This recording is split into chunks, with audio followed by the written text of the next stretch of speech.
اگر آپ سے کوئی یہ سوال کبھی کرے کہ شادی کی مناسب عمر کون سی ہوتی ہے، سر عمر نہیں ہوتی، کچھ ایک کوالٹیز ہیں وہ ہوں تو شادی کر لینی چاہیے.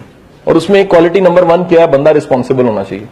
اگر لڑکی لڑکا ریسپانسبل ہے، اپنی ذمہ داریاں قبول کر سکتا ہے، ریسپانسبلٹیز کو انڈرسٹینڈ کر سکتا ہے، ریسپانسبلٹیز کو اٹھا سکتا ہے، لے کر چل سکتا ہے، کمیٹڈ ہے، اسے کر لینی چاہیے. ذمہ داریوں کا احساس اس میں پیدا نہیں ہوا، لڑکا یا لڑکی، تو پھر یقین کیجیے اس کو شادی نہیں کرنی. یہ زیادتی ہوئے گی. زیادتی کس شکل میں ہوئے گی کہ وہ جو ریلیشن بنے گا وہ ایک خوشحال ریلیشن نہیں ہوئے گا، ہارمنی نہیں پیدا کر سکے گا، ڈیفائن نہیں ہوئے گا. جب چیزیں کوئی گیم ڈیفائن ہی نہیں ہے اس میں انسرٹنٹی کا پہلو بڑھ جاتا ہے. اگر یہ روڈ پہ ڈیفائن نہیں ہے، آنے والی سڑک ہے جانے والی سڑک ہے، ڈیفائن ہی نہیں ہے، حادثے کی انسرٹنٹی کیا ہو جائے گی؟ حادثہ جو سا اس کے ہونے کے چانس بڑھ جائیں گے.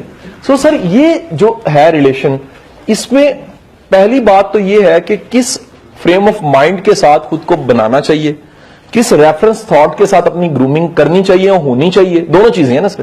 ایک تو آپ بھی گرومر بنیں گے، یہ باتیں سننے کے بعد قاسم علی شاہ یا میرے پارٹیسپینٹس بھی کل کو اپنے بچوں کی تربیت کریں گے، اور کچھ چیزیں جو ہم اپنی زندگی میں اپلائی کریں گے تاکہ ہماری زندگی میں ہارمنی ہو. ٹھیک ہے کہ نہیں جی؟ نمبر 1 یاد رکھیے گا کہ آپ کبھی بھی اس ریلیشن کی طرف جانے لگے ہیں تو اس کو ایموشنل سٹینڈنگز پہ نہ کھڑا کریں. It's very difficult. اس کے لیے پھر عمر کا چکر نہیں ہے، اس کے لیے پھر میچورٹی کسی کی بھی ہو سکتی ہے، کسی کی بھی نہیں ہو سکتی. مثلا آپ اس فیصلے کی طرف اگر ایموشنلی آگے بڑھے ہیں تو غلط فیصلہ ہوئے گا، کیونکہ ایموشن دراصل پٹی آنکھوں پہ یہ اتر جاتے ہیں. بندہ غصے کی حالت میں جو فیصلے کر رہا ہوتا ہے وہ نارمل حالت میں نہیں کر رہا ہوتا. ان دی سیم وے بندہ ہائی ایموشنل اگر کریٹ ہوئی ہو، جو فیصلے کر رہا ہوتا ہے وہ عام حالت میں فیصلے نہیں کر رہا ہوتا. وہ بڑا معروف حضرت علی کرم اللہ وجہ کا جملہ، کبھی فیصلہ خوشی یا غمی کی حالت میں نہ کرو.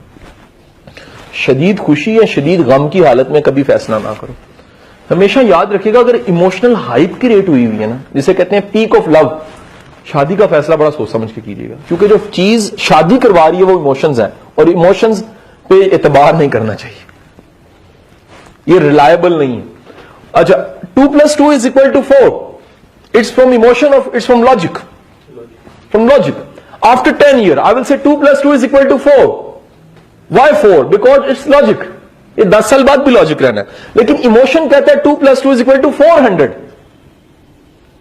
تو یہ ہے، اور 10 سال بعد میں نے کہنا تو یہ ہے، فرق پڑ گیا. ریزن کیا ہے کہ جو میرا میٹر تھا جس سے میں نے ماپا وہ میٹر لاجیکل ہی نہیں تھا.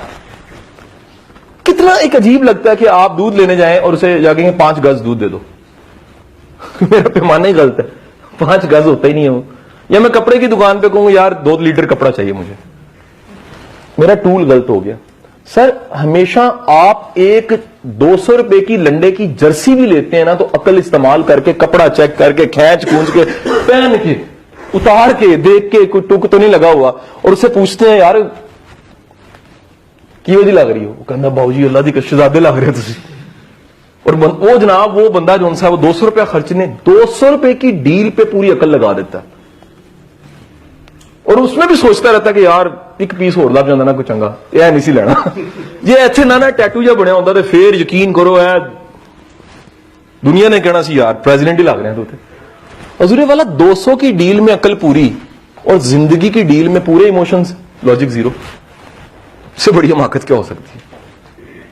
That's why مجھے کوئی آ کے کہ سر میری محبت ہے میں شادی کرنے جا رہا ہوں، میں کہتا ہوں میرا بیٹا 1 سال ویٹ کر لے. سر محبت نو کیری کر کے سال تے لنگا، 1 سال بعد وہ محبت کی شکل بدل جاتی ہے، وہ کنورٹ ہوتی ہے ضد میں. جب یہ یوتھ باتیں سنتی مائنڈ کٹ جاتے ہیں. سر مبتلا جو ہوتا ہے نا اس کو بڑا غصہ کچیچی آتی ہے، وہ کہتا ہے بھائی میں تو اس پروسیس کا حصہ نہیں ہوں نا سر، میں اس میں انوالو نہیں ہوں، میں تو باہر کھڑے ہو کے مجھے تو پتا ہے نا کہ ہو کیا رہا ہے. آپ آبزرور ہیں، آپ کہتے ہیں گاڑی لگی، حضور آپ کی بریکیں نہیں ٹھیک، وہ کہہ رہا ہے آپ کو کیا پتا. آپ سر آبزرور ہیں، آپ کو پراپر پتا ہے کہ کس طرح کیا ہو رہا ہے. وہ جو ہے وہ انوالو ہے، پروسیس میں ہے. تو بسا اوقات پروسیس امپورٹنٹ، لاجک پہ آنے لگا سر، پروسیس اندھا کر دیتا ہے آبزرویشن سے. میرا آپریشن ہو رہا ہے تو میں اس کی تفصیل نہیں، میں آئی کروں گا، بس میری آئی بیان کرے گی تکلیف کتنی ہوئی ہے مجھے، میں اس کی وضاحت کروں کہ کس طرح چیرا لگا اور کیسے کس خوبصورتی سے خون بہ رہا تھا اور کیسے اس نے ٹانکے لگانے شروع کیے تو میں اش کر اٹھا. نہیں پاسبل. آپریشن میں بندہ بول نہیں سکتا, اس کا بیان گم ہو جاتا ہے, بیان پہ ٹرسٹ نہیں کیا جا سکتا, وہاں آبزرور کی آنکھ دیکھتی ہے اس کو. In the same way sir emotion میں ٹریپ انسان کا بیان ایموشنل ہوتا ہے, کبھی بھی لاجیکل نہیں ہوتا. سو سر ایک تو میری ٹپ یہ ہے کہ کبھی بھی اس طرح کی چیزوں کی طرف بڑھنے لگے ہیں تو آپ ایموشن کے ایلیمنٹ کا تناسب رکھنا بھی ہے 20% کر لیں, لاجک کا تناسب 80% کریں. ایموشن 20% میں نے کیوں کہا ہے, 20% اس لیے کہا کہ وہ ہونا چاہیے یار. ایک دل کو اچھا لگنا, کلک کرنا, ہک کا ایلیمنٹ, فیلنگ آف اٹیچمنٹ تو ہونی چاہیے. ہر چیز عقل پہ نہیں ماپی جا سکتی, لیکن آپ عقل کا ایلیمنٹ تھوڑا بڑا رکھیں.